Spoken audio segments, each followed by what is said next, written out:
Kemudian Nabi mengatakan bahwa bukan hanya Nabi Muhammad SAW saja yang mengingatkan umatnya akan munculnya Dajjal yang diiringi dengan kekejaman-kekejamannya itu, tapi juga semua nabi yang diutus menjadi rasul, mereka menceritakan itu kepada umat-umatnya.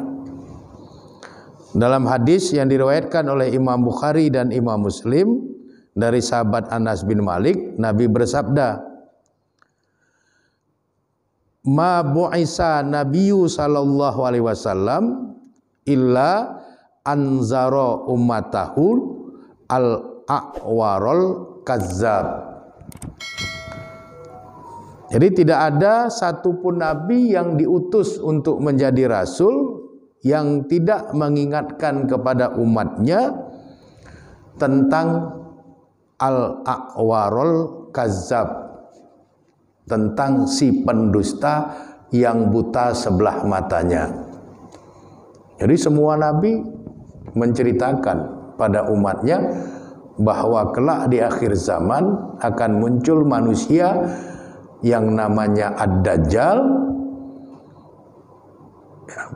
pendusta, Al-Ghita, penutup kebenaran dengan kedustaan-kedustaan, yang akan berperilaku sangat kejam kepada orang-orang yang beriman di akhir zaman.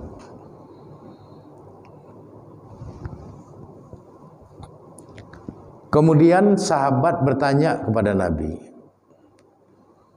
berapa lama orang-orang yang beriman itu hidup dalam penderitaan Dajjal itu? Maka Nabi menjawab,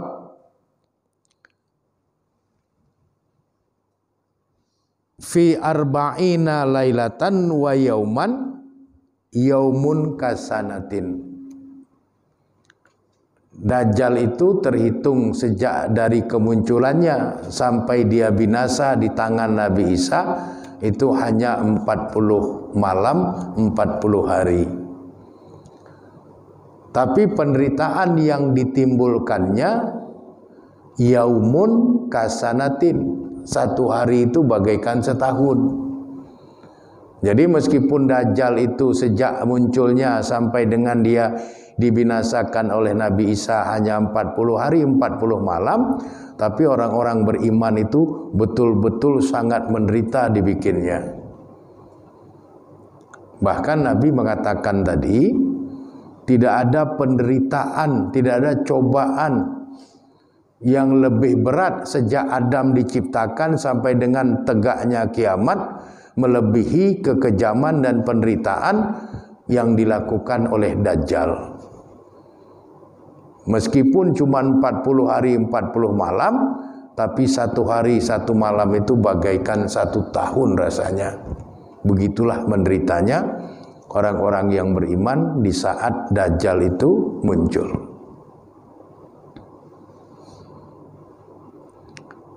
Kemudian siapa pengikut terbanyak dari Dajjal? Yang sudah pasti dalam hadis tadi yang sudah saya sebutkan terdahulu, Dajjal itu muncul disertai dengan 70.000 orang Yahudi isbahan, yang mereka itu semuanya memakai pakaian atau yalisah, kain yang diikatkan di leher yang menutupi kedua bahu dan bagian belakang badan. Di samping orang-orang Yahudi, siapa lagi pengikut Dajjal itu? Dalam hadis riwayat Imam Ahmad, sebagaimana yang termaktub dalam kitab Musnad Ahmad bin Hambal, juz 7 halaman 190, Nabi menjelaskan bahwa Dajjal yang muncul dari Khurasan, tepatnya dari pemukiman Yahudi Isbahan, terus dia menuju ke tempat yang sepi antara Syam dan Irak, maka kemudian dia akan mendatangi seluruh tempat yang ada di bumi ini. Hanya 2 tempat saja yang dia tidak mampu memasukinya, yaitu Mekah dan Madinah, karena dijaga ketat oleh malaikat. Siapa pengikutnya yang terbanyak setelah orang-orang Yahudi? Nabi menjelaskan pada waktu Dajjal berada di lembah Mariqonah. Lembah Mariqonah ini lembah yang terletak kurang lebih 15 km ke arah Taif kalau dari Madinah. Ciri lembah Mariqonah ini, padang pasirnya itu dipenuhi oleh garam. Di lembah itulah nanti Dajjal akan singgah agak lama. Berkumpullah semua pengikut Dajjal. Yang pertama dari kalangan Yahudi, kata Nabi. Yang kedua dari kalangan kaum perempuan yang terhipnotis oleh daya pikat Dajjal yang luar biasa. Nabi menceritakan sampai-sampai suami mengikat istrinya dengan tali supaya tidak terhipnotis oleh daya magnet karismatik Dajjal itu untuk ikut hadir di lembah Mariqonah itu. Orang-orang tua mengikat anak-anak gadis mereka karena begitu kuatnya daya tarik Dajjal itu terhadap kaum perempuan. Jadi setelah kaum Yahudi, yang paling banyak menjadi pengikut Dajjal itu adalah kaum perempuan. Termasuk kaum perempuan orang-orang yang beriman.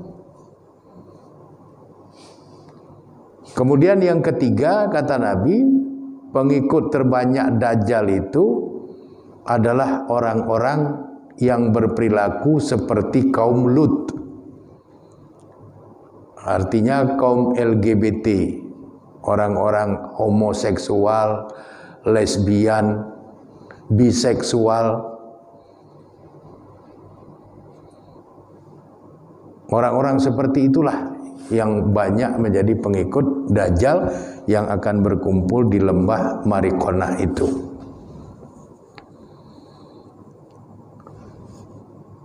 Kemudian sahabat bertanya juga kepada Nabi, Dajjal itu kan cuma 40 hari sejak kemunculannya sampai dia dibinasakan oleh Nabi Isa alaihissalam.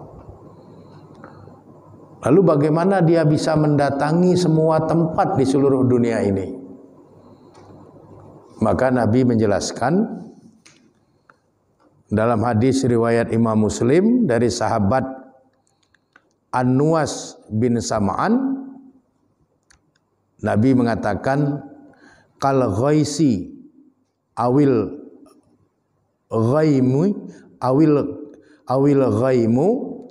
astad barathu arrihu. Jadi Dajjal itu punya kecepatan seperti hujan atau awan yang dihembus oleh angin yang kencang. Jadi kecepatan daya gerak Dajjal itu ukurannya mikrodetik. Sehingga belum sampai 1 detik dia sudah di ujung selatan dunia. Belum 1 detik dia sudah balik ke utara. Belum 1 detik dia sudah di barat. Belum 1 detik dia sudah di timur. Sehingga tidak ada bahagian-bahagian daerah di seluruh dunia ini yang tidak didatangi oleh Dajjal. Hanya 2 kota yang Dajjal tidak bisa masuk, kata Nabi, yaitu Makkah dan Madinah. Itu pun karena dijaga ketat oleh pasukan malaikat.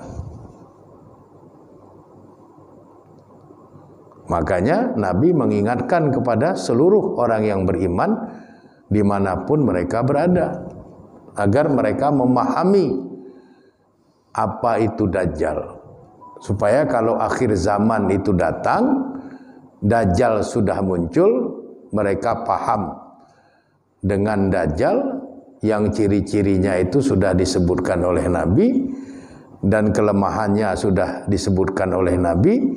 Bagaimana cara orang beriman bisa selamat dari kekejamannya, itu juga sudah diajarkan oleh Nabi.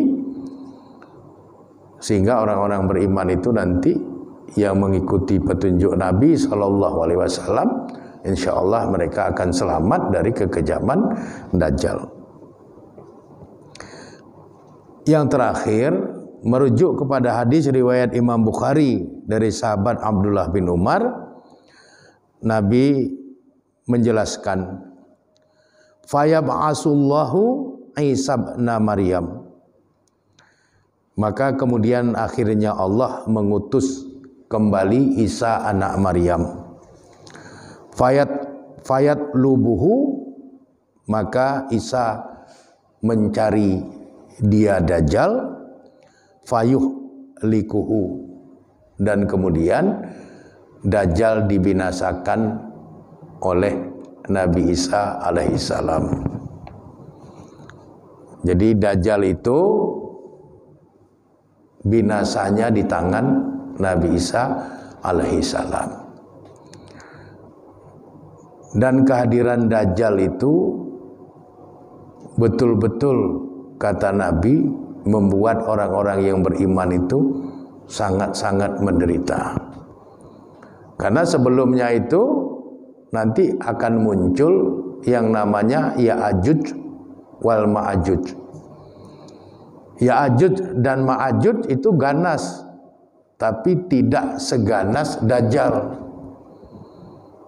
Ya'juj dan Ma'juj itu bisa ditumpas oleh Imam Mahdi, tapi Imam Mahdi tidak mampu menghadapi Dajjal. Maka diutuslah Nabi Isa untuk membinasakannya.